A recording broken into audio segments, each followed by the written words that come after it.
April 16, 1945. Radar Picket Station One, 50 miles north of Okinawa. Seaman First Class Robert Johnson gripped the handles of his 20mm Oerlikon cannon and watched the western horizon turn black with aircraft. 32 Japanese planes, 1 American destroyer. 80 minutes until sunset. His commanding officer had just given an order that made his blood run cold. "All hands, prepare to be boarded or sunk. We will not withdraw." This is the story of the USS Laffey, the ship that refused to perish, and the gun crew that broke every rule in the Navy manual to save it. The Laffey was not supposed to be alone. Destroyer Number 7. 2-4, a Sumner-class destroyer commissioned just 11 months earlier, had been assigned to Radar Picket Station One as part of a defensive screen protecting the invasion fleet at Okinawa. The picket stations formed an early warning network positioned between the main fleet and the Japanese home islands. Ships stationed there were sitting ducks, deliberately exposed to draw enemy attacks and provide advance warning of incoming raids. Commander Frederick Julian Beckton, the Laffey's commanding officer, understood the mathematics of his situation perfectly.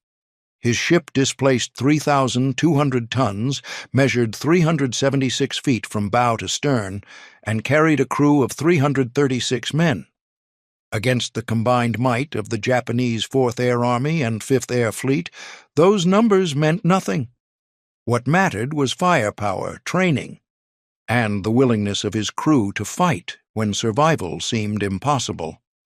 The Laffey mounted 6 5-inch 38-caliber dual-purpose guns in 3 twin turrets, 12 40mm Bofors anti-aircraft guns in twin and quad mounts, and 11 20mm Oerlikon cannons positioned around the superstructure.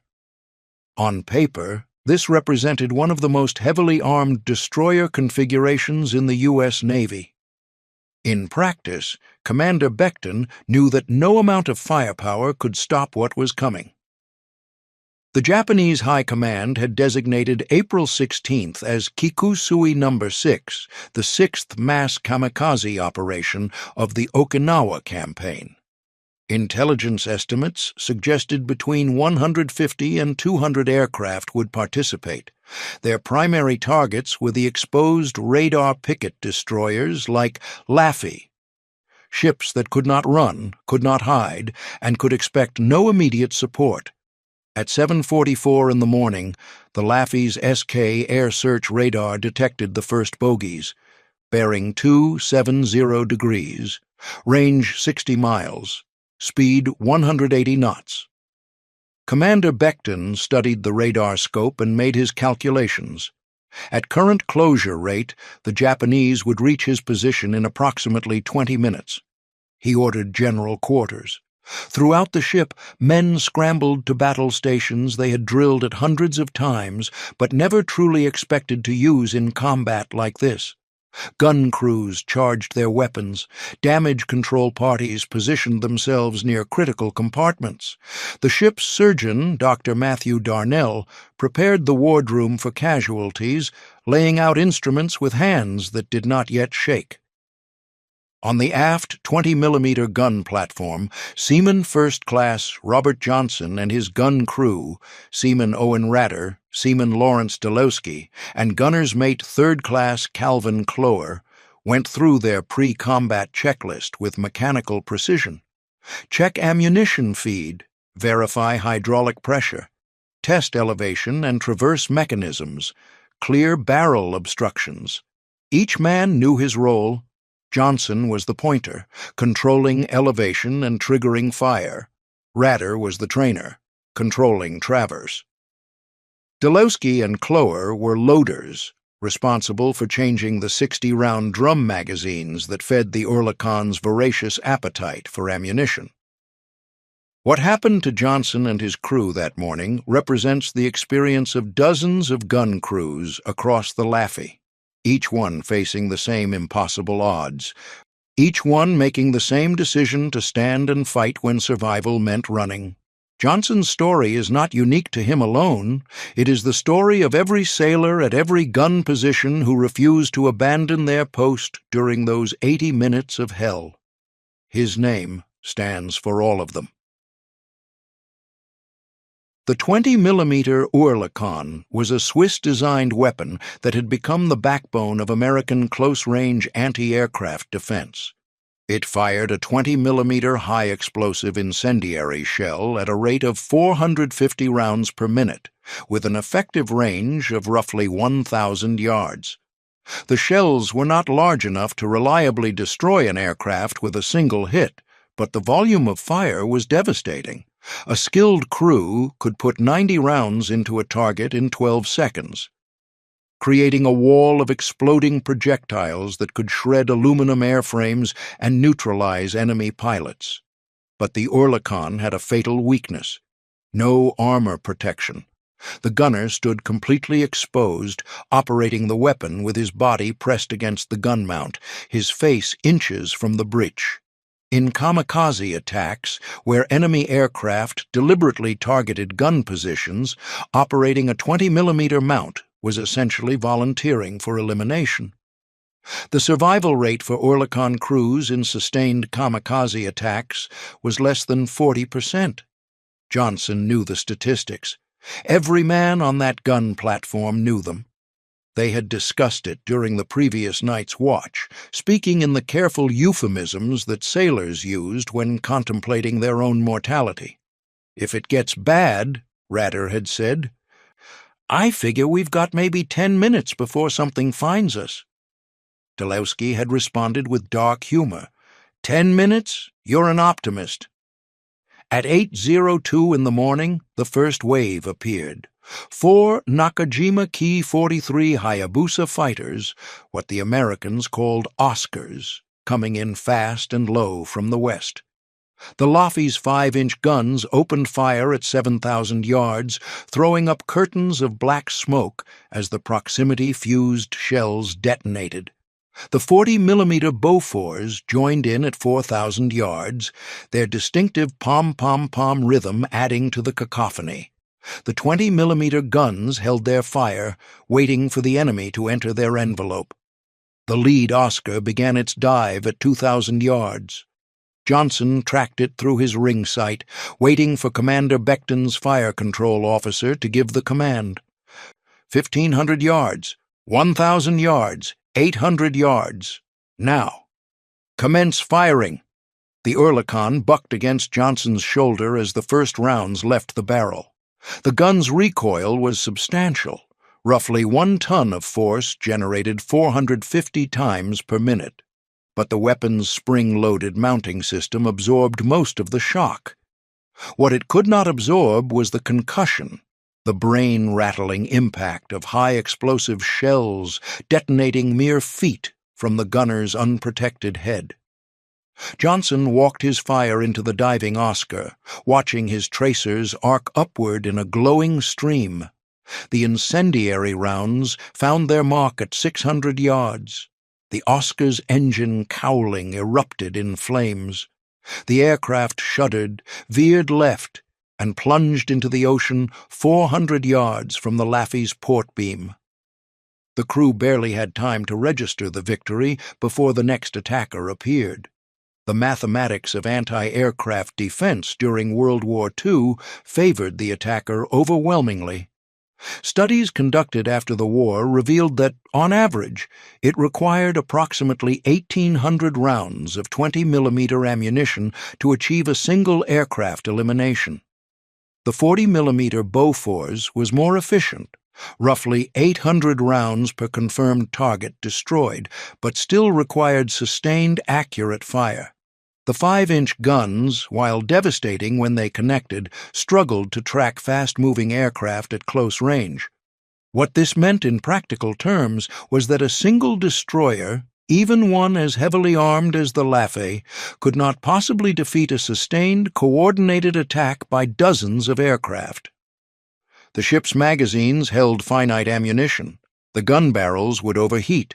The crews would exhaust themselves. Eventually, something would penetrate the defensive screen, and when it did, The ship would suffer catastrophic damage. Commander Beckton understood this calculus perfectly. His job was not to achieve the impossible, stopping every attacker, but rather to inflict enough damage, create enough chaos, and maintain enough defensive fire to reduce the number of successful hits. If the Laffey could survive long enough for support to arrive, or for the Japanese to exhaust their attack force, the ship might make it home. Might.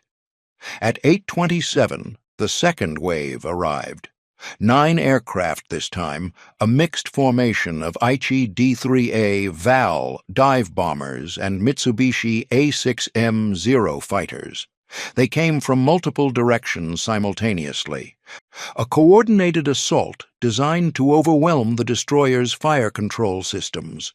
The Laffey's guns engaged all targets within range, creating a dome of explosive fire around the ship.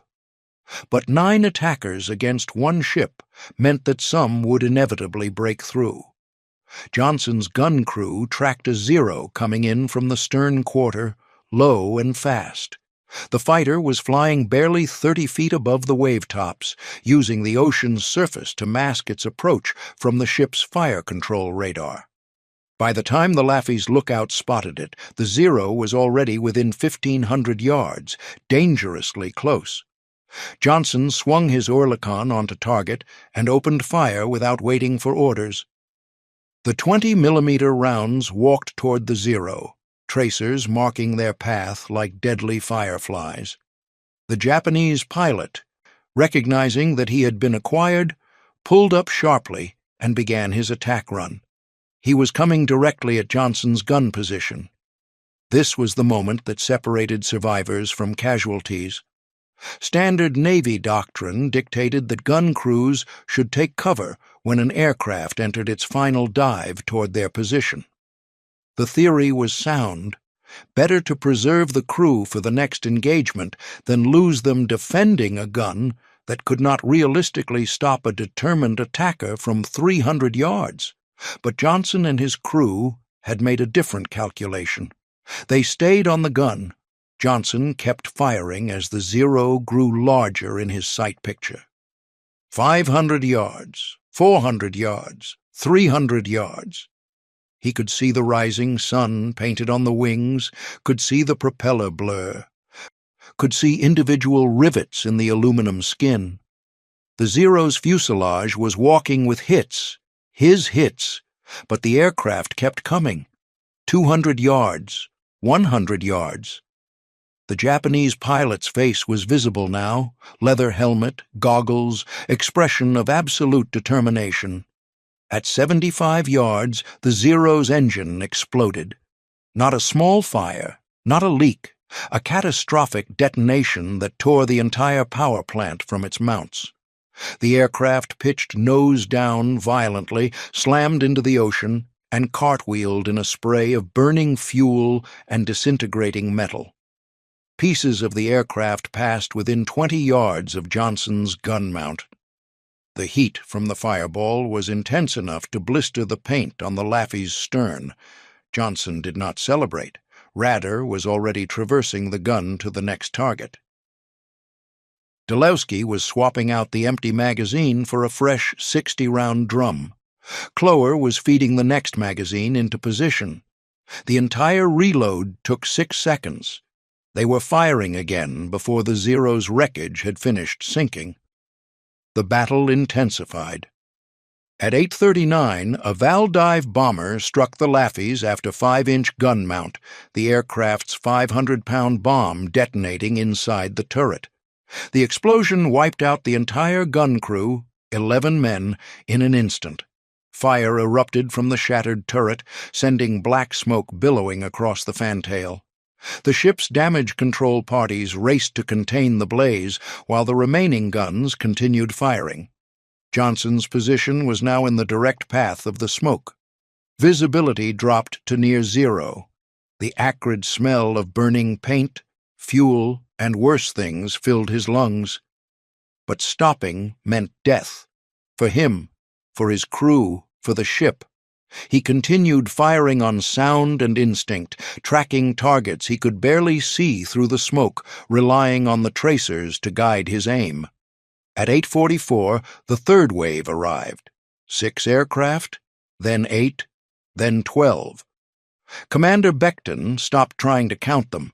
The Laffey had become the center of an aerial firestorm, with Japanese aircraft attacking from every point of the compass simultaneously. The 5-inch guns were firing so rapidly that their barrels glowed red. The 40-millimeter Bofors were consuming ammunition at twice their rated sustained fire rate, the gun crews ignoring overheating warnings. The 20-millimeter Oerlikons fired continuously, their distinctive ripping sound blending into a sustained roar. Johnson's crew was operating beyond the limits of human endurance. They had been firing for 37 minutes without pause. The Oerlikon's barrel was so hot that it was beginning to droop slightly, affecting accuracy. Johnson's shoulders were bruised and bleeding from the continuous recoil. Radar's hands were blistered from gripping the hot traverse wheel. Dulowski and Cloer were moving like automatons, their movements mechanical, driven by training and adrenaline rather than conscious thought. Then Johnson saw it. A Yokosuka D-4Y Judy dive bomber coming in from the port quarter at a steep angle. This was not a standard attack run. The Judy was coming almost vertically, diving from 8,000 feet at terminal velocity. At that angle and speed, it would be nearly impossible to hit. But Johnson made a decision that violated every principle of anti-aircraft gunnery he had been taught.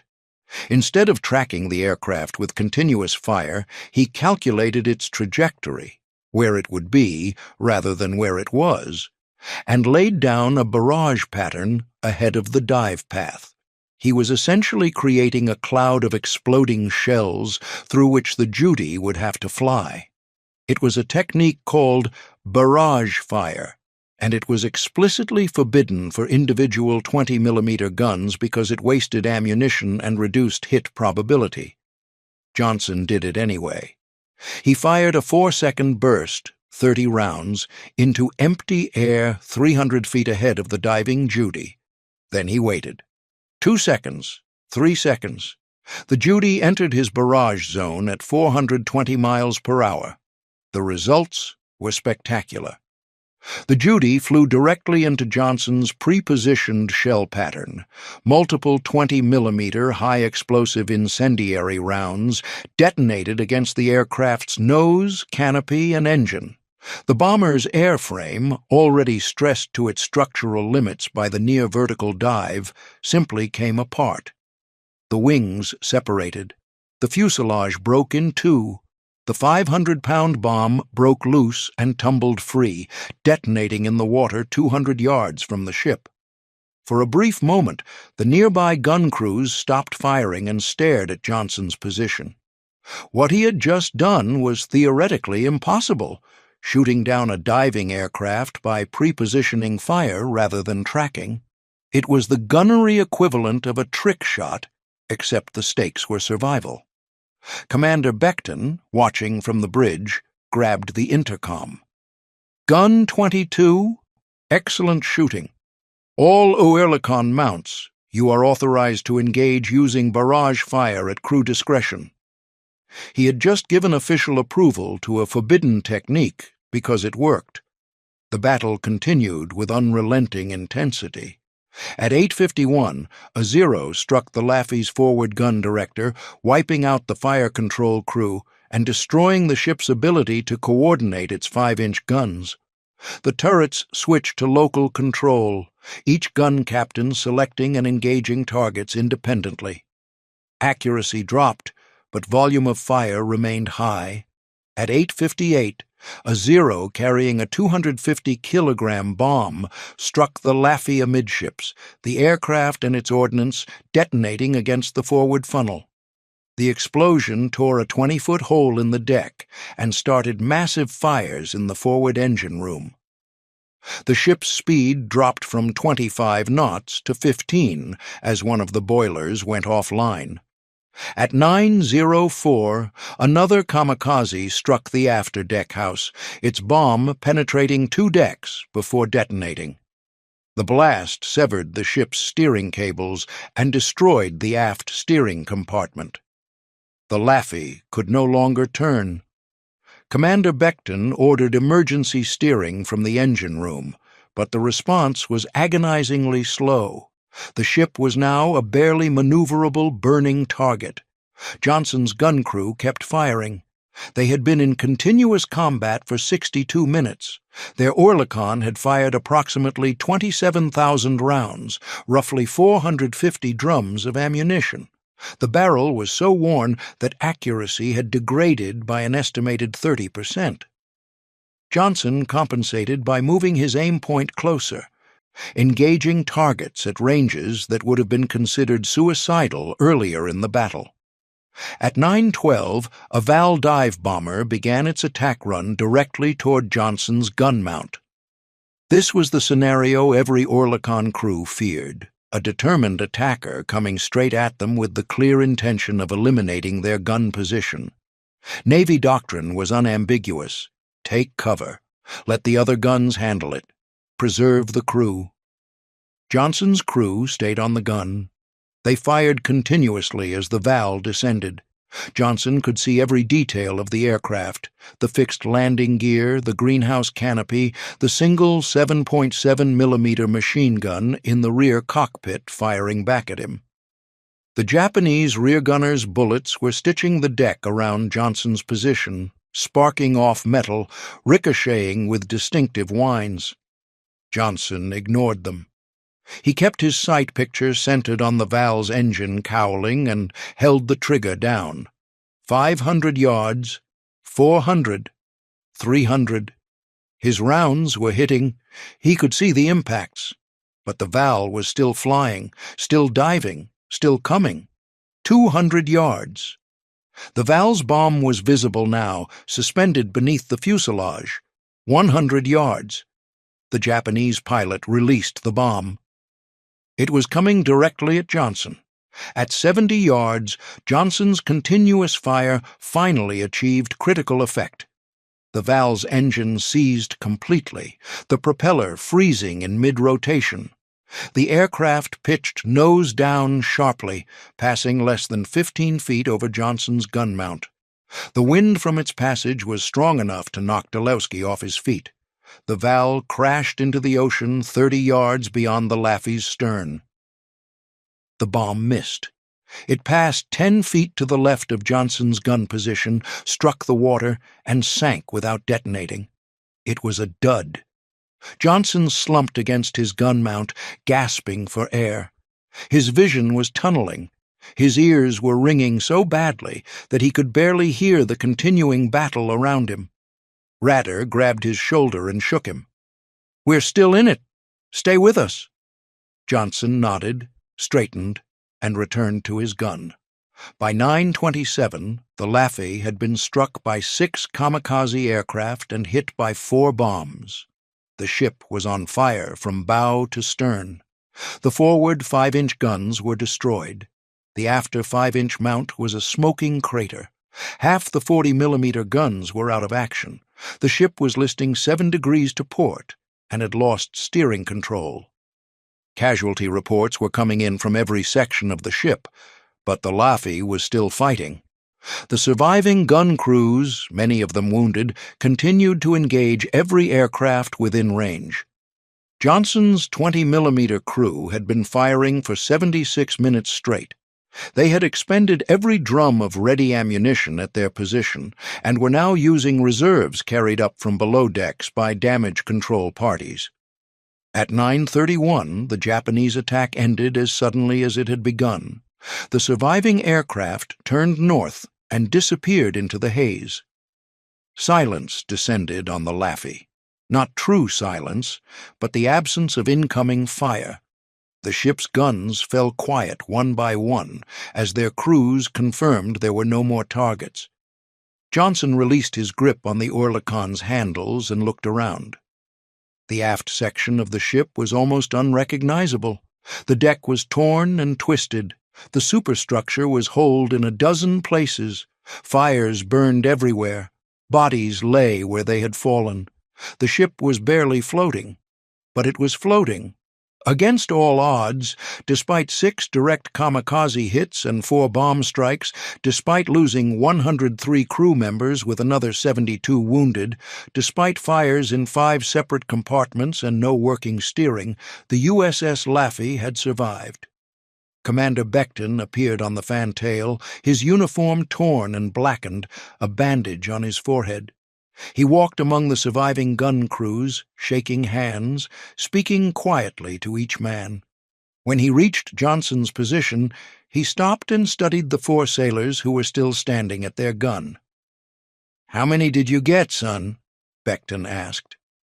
Johnson looked at his gun, at the pile of empty ammunition drums surrounding his position, at his crew. "I don't know, sir. We just kept firing." Becton nodded. The Combat Air Patrol counted 17 confirmed aircraft eliminations attributed to this ship's defensive fire. Your gun position is credited with at least 5, possibly 7. That barrage fire technique you used, where did you learn that? "I didn't, sir. I just figured it might work." "It did work. It worked well enough that I authorized all guns to use it. You probably saved this ship."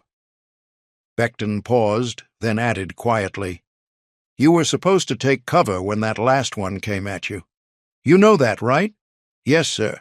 "Why didn't you?" Johnson looked at Radar, at Delowski, at Clower. Then he looked back at Commander Becton. "Because if we left the guns, sir, there wouldn't be anyone to stop them, and they had to be stopped." Becton was silent for a moment. Then he saluted. Johnson, exhausted and wounded, saluted back.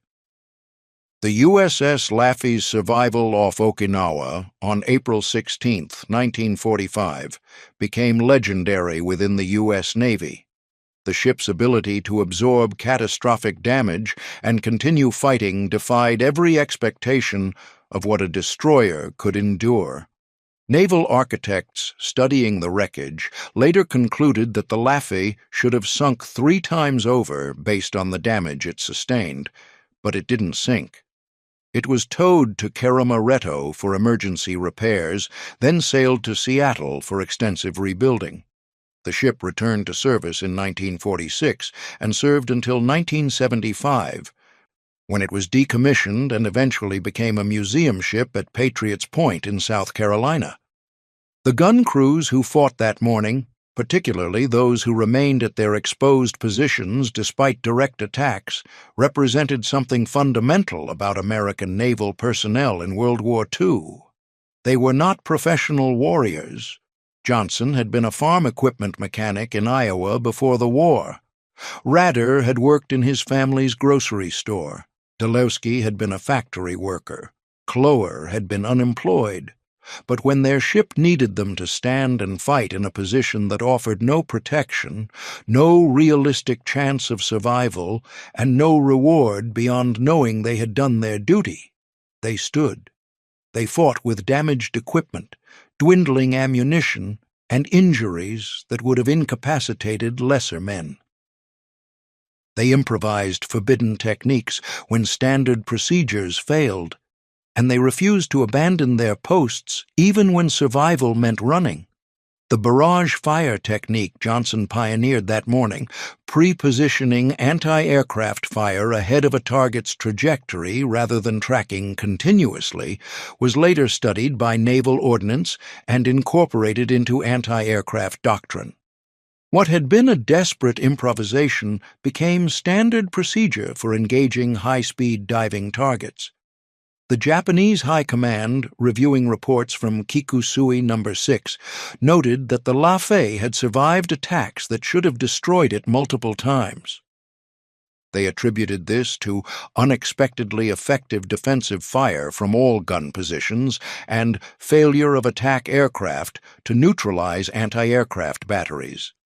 What they did not understand was that American gun crews simply refused to be neutralized.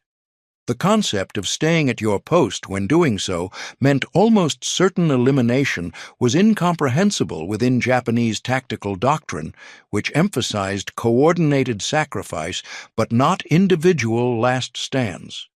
Commander Becton received the Navy Cross for his leadership during the battle. Johnson received the Silver Star. Rader, Delowski, and Clower received Bronze Stars. The citations noted their extraordinary heroism and disregard for personal safety in the face of overwhelming enemy attack. The medals were presented in a ceremony aboard the repaired Laffey in Seattle 6 months after the battle. Decades later, in 1988, Johnson was interviewed for a naval history project documenting the Okinawa campaign. The interviewer asked him what he remembered most clearly about that morning. Johnson was quiet for a long time. Then he said, "The sound. The Oerlikon makes this sound when it fires, kind of a ripping noise like tearing metal. After a while you don't really hear it anymore because it's constant. But when it stops, when you finally stop firing, the silence is deafening. That silence meant we were still alive. That's what I remember. The silence at the end that meant we'd made it." The interviewer asked if he would do it again, knowing what he knew now about the odds, about the danger, about the fact that standard doctrine said he should have taken cover. Johnson's answer was immediate. "In a heartbeat. That was my gun. That was my ship. Those were my shipmates. You don't abandon your post. You don't abandon your people. You stand and fight even when the math says you're going to lose. Sometimes, if you fight hard enough, the math is wrong." The USS Laffey stands today as a museum ship, its decks walked by thousands of visitors annually who come to see the ship that would not die. The 20-millimeter gun mount where Johnson and his crew made their stand has been restored and preserved. A plaque nearby tells the story of that 80-minute battle and the crew that refused to surrender their gun. The plaque does not mention that what they did violated Navy doctrine. It does not mention that they should have taken cover. It does not mention that the barrage fire technique was forbidden. It simply states the facts.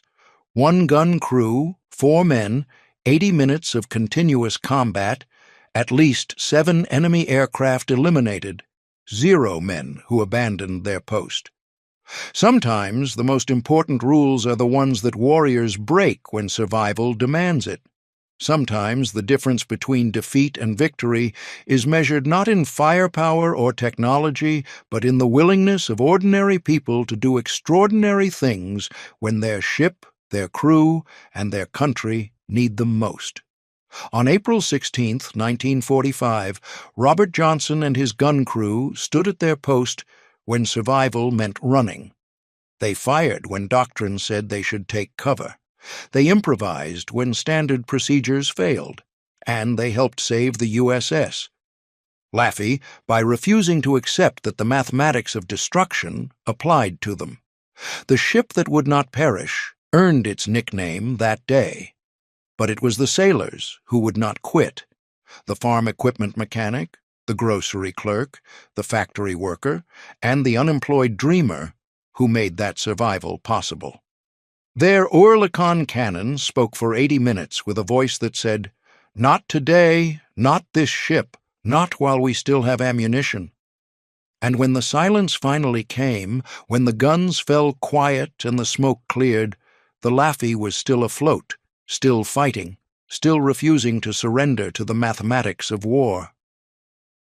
That is the story of how 1-gun crew's forbidden technique and suicidal stand helped achieve the impossible, not because they were superhuman, but because they were sailors who understood that some posts are worth holding regardless of the odds.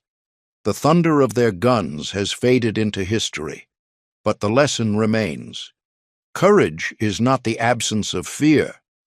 It is standing at your gun when every instinct screams to run and firing until the battle is won or the ammunition is gone. On April 16, 1945, the ammunition didn't run out first. The enemy did.